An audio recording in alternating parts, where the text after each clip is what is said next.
Hi, I'm Tim Lynch. Tonight my guest is Nina Castor, who has a master's in expressive therapy from Lesley College. She does a lot of work with groups on weight control. Expressive therapy is a way of integrating traditional psychotherapy with the arts. I also do bioenergetics, which is a way of using the energies that are held in the body and finding ways to express those energies through the body. And that's a little bit more cathartic work, releasing work than using the creative unconscious that expressive therapy uses. Food symbolizes mothering and nurturing, love. It can be a form of rebellion. Food is something that is stable and familiar, so people know it and they're familiar with it. The act of socializing can get lost because the emphasis is on what we're doing with food rather than what we're doing with each other. I think food also can symbolize, there's themes as to what people do while they're eating as well. It can be pushing down of emotions, it can be repressing or suppressing sexuality. The family is really important in our development. And I see the family as well as food as both being life-giving. So therefore I think sometimes the message is misinterpreted, and if there's not enough of needs that are getting met within a family structure, then the next best thing could be food. Why do some people find it so difficult to control their weight? One cluster, I would say, would be people that feel feelings of rejection and abandonment, and that draws them toward that sustenance again, that symbolic sustenance of eating. Other people, I think, are protecting themselves in some way from some form of exposure, either exposing their anger, their fear, their sexuality.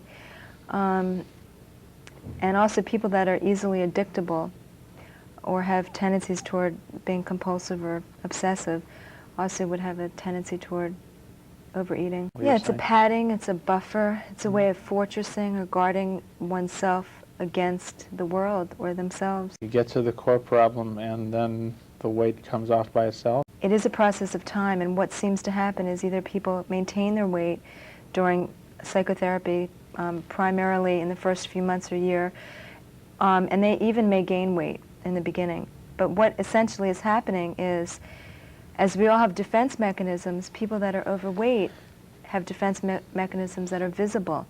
So when they're ready to shed the weight is when they will. These people are truly in a lot of pain, and they're feeling a sense of desperation, so they don't know where to turn. And as in dieting or operations or finding a really highly structured diet program, even people go as far as binging and purging. What's happening is they're in so much pain that it's easier to get some quick, easy, efficient way out rather than going into the pain and understanding it through self-exploration. People who are overweight or who have eating disorders truly need to be fed, and what happens, I believe, is that needing to be fed on an emotional level gets misinterpreted and it's thought to be a need on a physical level. It's an act of sort of taking control at a given moment, although oftentimes underneath of it all the person's very out of control. But while they're doing it, they feel that they're in control. But it's also real important to take heed of what the body is telling you and the emotional state. Oftentimes people overeat when they're emotionally charged and they don't realize it. So if a person could take the time to look inside or check out the body parts and see what's going on at that given moment, chances are they would end up coming face to face with a feeling rather than a desire to actually eat. Food can be used as a reward, as a consolation, as a treat, versus deprivation. In my practice, I do work with individuals mostly. I do groups on the side. I think the heart of it is the inability to nurture oneself or find nurturance in a real and meaningful way. I mentioned before protection and also feelings of abandonment and rejection. There's also, I believe, a lack of communication skills. So therefore, they may have learned not to communicate and not to express their feelings, so there's a lot of blocking going on. Uh-huh. Therefore, the person ends up learning, as a result of that, other ways of quieting the noise. It comes down to finding out who you are and what you need in life, and differentiating between what you need and what you want, and also what is going on behind it all, and knowing oneself and tuning in to what's really needed.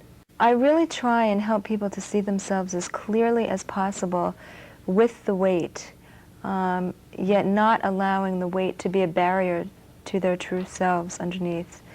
That there's a human being underneath who really has goals and strengths and dimension and integrity and skills.